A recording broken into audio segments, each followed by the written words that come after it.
Reverend Lewis, talk to us about that. Like, how do we go into that concept of Ubuntu? Because you are, I am. This is a beautiful opportunity for us to really, because we are in a crisis. Oh my goodness, a hot mess. Yes. I'm in a really sunny place, and I don't want to stand up and change the shade. So forgive me for. No, you look great. You look great. No worries. Right. This is my work. This is my book, Fierce Love. This is my research. I've shared with Dr. King that I'm in ministry because of her dad.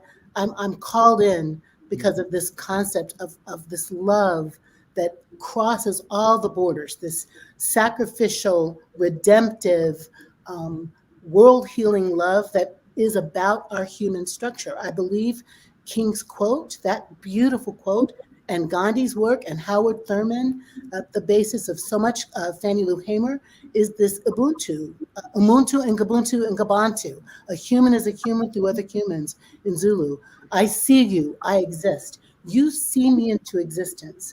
My humanity isn't human without other humans. This is everything. It's the basis of all of the world's major religions. And to be honest, the powers and the principalities and the systems, to pick up where Rashad and Kai are, understand this. And they seek to dismantle those connections. In the very first place where the indentured servants, if you will, and the African slaves, enslaved people were at once working on the field together and decided, hey, this doesn't really work. The principles, the powers, the principalities understood how to disrupt that connection, how to make the black one stand out, the one who couldn't pass, right, from the white one, to pit their interests against one another, to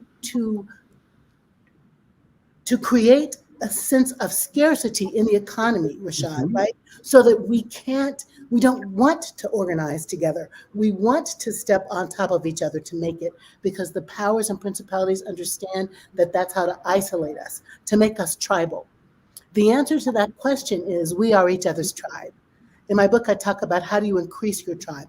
I am Gazan. I am in Sudan, right? I am in Congo. I am in Appalachia.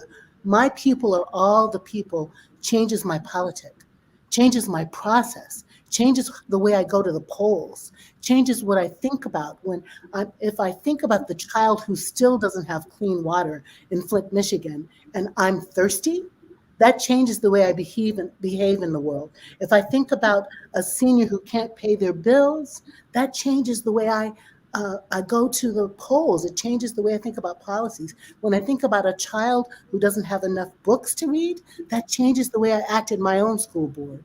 This connectivity, Dr. Ryan, this Ubuntu philosophy, I think was our first human religion as a person of faith, I'll say.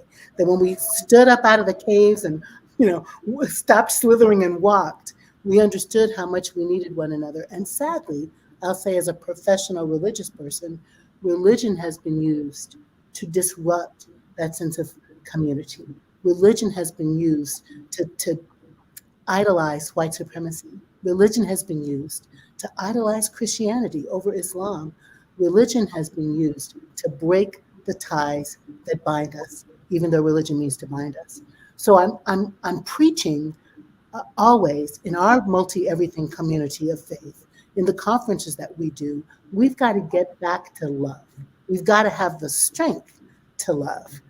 Where do we go from here? We only go from here with the kind of love that King was espousing, that made poor people's issues all of our issues, that made women's issues all of our issues, that made poor people's issues all of our issues, that makes anti-Semitism and anti-Islamic our issue. It has to be my issue. Because it's yours is the way we get to the tomorrow that we're dreaming of. Clean air, clean water, children with enough, old folks with enough, an earth that works, a planet full of grace and peace and love.